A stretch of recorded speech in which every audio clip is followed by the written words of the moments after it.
Story 1. The Voice in the Rainy Night. That night, I was 16. A summer rainstorm pressed heavily against the house, damp and suffocating, as if something unseen was weighing it down. My parents were gone for the weekend, leaving me alone in our two-story home. At first, I was thrilled. No nagging, no reminders, just me, my room, my computer, and the sound of rain against the windows. I sat upstairs, headphones on, gaming. Occasionally, I ran downstairs for snacks, then returned to my sanctuary. The night was peaceful, filled only with the tapping of keys and distant thunder. I felt free, exhilarated. But freedom doesn't last long. Around 8 p.m., in the middle of a game, I heard something faint in my headphones. At first, I thought it was a YouTube ad. I paused, switched screens. Nothing. No video, no sound, yet the noise persisted. I pulled off the headphones. A voice. Low, muffled by the rain, drifting in through the slightly open window. At first, I thought it must be someone passing by outside or neighbors calling each other. But the voice was closer, much closer. It felt like it was seeping from the very wall of my house. I crept toward the window. As soon as I moved, the voice stopped. The sudden silence made my skin crawl. I tugged the curtain aside, squinting through the thick rain. Nothing. No figure, no headlights, nothing but endless rainfall hammering the yard. A shiver slid down my spine. I shut the window, convincing myself it was imagination. Then I went downstairs for more food. Just nerves. That was all. But when I came back upstairs, the voice returned.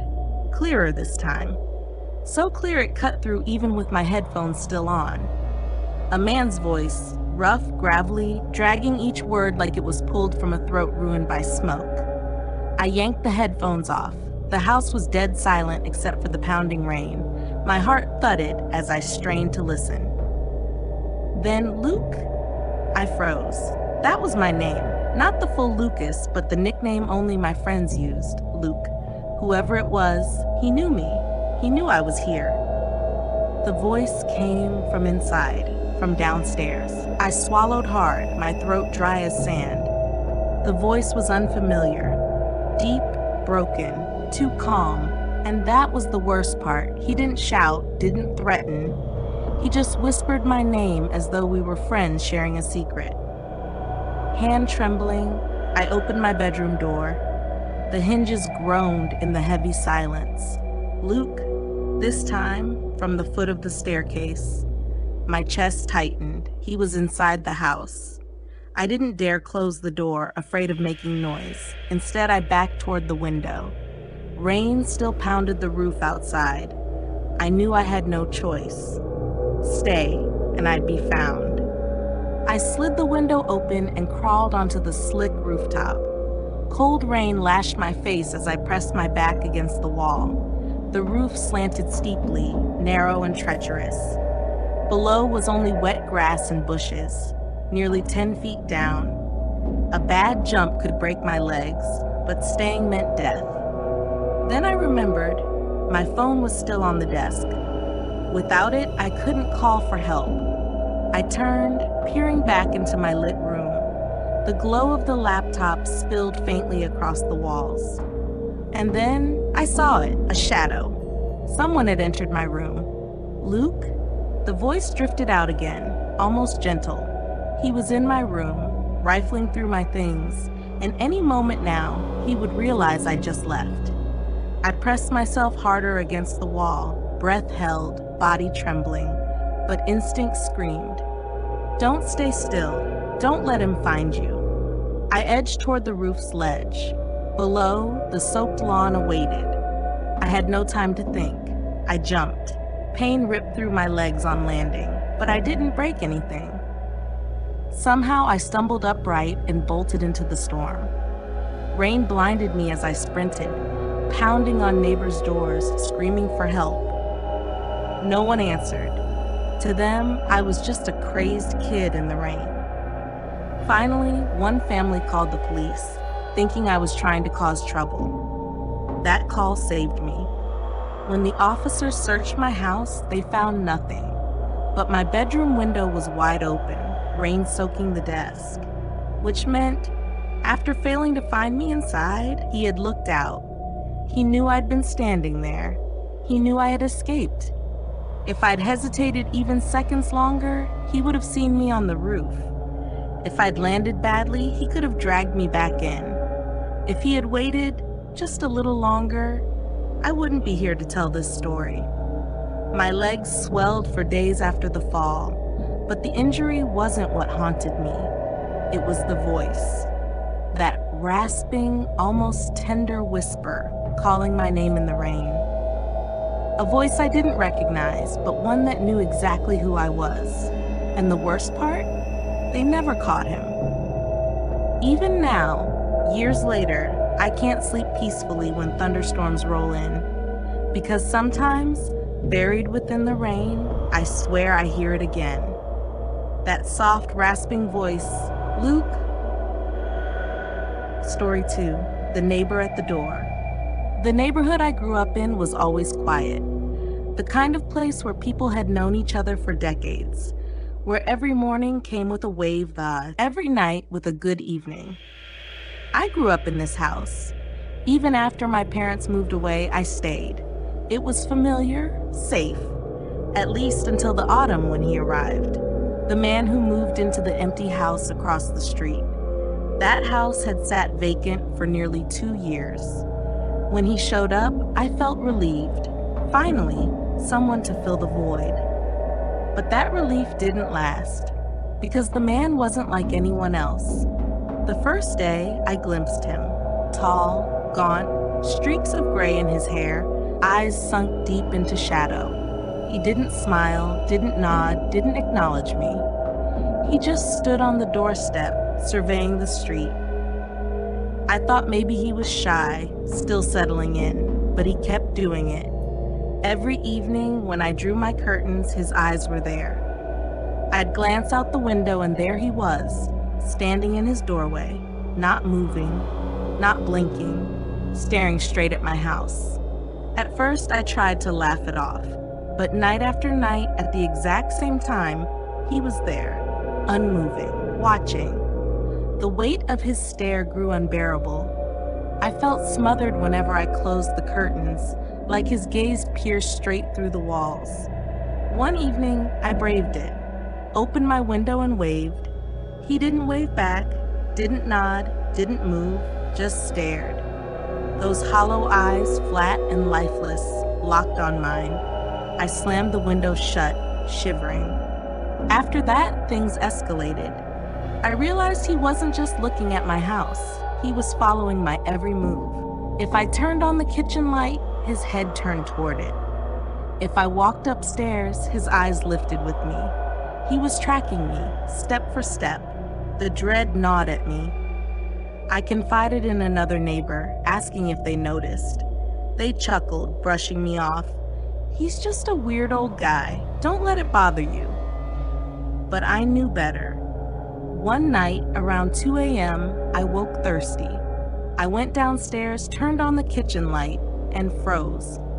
Through the window, across the street, in the drizzle and cold, he was there, standing at his door, soaked to the bone, completely still. I dropped my glass. My pulse hammered. Who stands outside unmoving for hours in the freezing rain? Why was he waiting? Why was he watching me? I almost called the police. But how would that sound? A grown man dialing 911 just because his neighbor stands outside too long? They'd laugh. So I did something stupid. I confronted him. Throwing on a jacket, I crossed the street. Rain soaked me as I approached. He never moved. When I drew close, I finally saw his face clearly under the streetlight. Eyes sunken, ringed in black, skin pale, sagging, corpse-like. I swallowed. Forced my voice steady. Hey, are you all right? Do you need help? No answer. Why do you keep standing out here? What are you waiting for? Slowly, he tilted his head, like a predator observing prey. Then, for the first time, he spoke. His voice rasped like wind through broken glass. "I'm waiting." A chill stabbed through me. Waiting for who? And then he smiled. A crooked, wrong smile that never touched his eyes. "Waiting for you." My breath caught. I stumbled backward. The porch light above him flickered and died, plunging his house into darkness. I sprinted back across the street. When I looked back, he was gone. Since then, I never saw him at the doorway again. By day, the house was silent, curtains drawn, lifeless, empty, as if no one lived there at all. But I know better. Sometimes at night, when the wind rattles my windows and rain whispers against the glass, I still feel him watching, patient, cold, waiting. And sometimes, if I listen closely enough, I hear that voice again, low, rasping, close to my ear. "I'm waiting." Story 3, The Neighbor Who Couldn't Die used to live in a peaceful neighborhood. People knew each other by name, spent warm summer nights chatting on porches, beers in hand. It felt safe, untouchable, until him. At the far end of the street stood a worn little house, paint faded, windows cloudy with grime. An old man lived there, rarely seen, but when he appeared, everyone noticed. His shuffle, his hollow eyes, his nods that never came with a smile. I'd spoken with him a few times. Nothing unusual, just weather, idle remarks about the quiet neighborhood. Once he mentioned he'd lived there since before I was born. That comment unsettled me, but I brushed it off. Old people exaggerate. Then one day word spread, he had died. Neighbors confirmed it. A woman claimed she attended the funeral. Others swore they saw the ambulance take the body away. I felt sad, but not surprised. He looked frail, worn. Death seemed inevitable. I believed it, until a week later. That night, watching TV, I glanced out the window at the flickering streetlight. My blood froze. He was there, walking slowly down the sidewalk, back hunched, steps deliberate, the dead man. His head turned. His hollow eyes locked on me through the glass. We stared at each other for seconds that felt eternal, before he shuffled past, swallowed by the trees. I sat paralyzed. I hadn't imagined it. It wasn't mistaken identity. It was him. The next morning, I asked neighbors. They laughed nervously, insisting, "He's dead." I saw the coffin myself. Their eyes, though, carried unease. Like they didn't want to talk about it, but I knew I wasn't wrong. After that, I began seeing him everywhere, sitting silently on his porch, standing across the street at night, sometimes closer, too close. One morning, I opened my front door to collect the mail. There he was, across the road, nodding. His lips cracked into a semblance of a smile, but his eyes, empty, depthless. I slammed the door, heart racing. Another night, just as I was drifting to sleep, heavy knocking echoed through the house. 3 deliberate thuds, my blood turned to ice. I crept to the upstairs window, pulled the curtain aside. He was there, the dead man, lit by the jaundiced streetlight, his wrinkled face twisted in a grotesque grin. He looked up at me, raised a finger to his lips, and whispered, "Shh." I stumbled backward, shaking. When I looked again, he was gone. Was I losing my mind? Was grief or fear making me hallucinate? But no, it was too real, too vivid. I searched records, pressed neighbors. Some insisted he was buried, others muttered vague stories.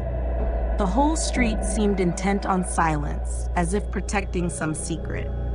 Finally, one night I did the unthinkable. I went to his house. The door was unlocked. Inside, dust suffocated the air, everything coated in grime, abandoned for years. But in the living room, on the old armchair, the cushions sagged deep, as if someone had been sitting there, recently, heavily. I fled, swearing never to return, and for a while he seemed to fade.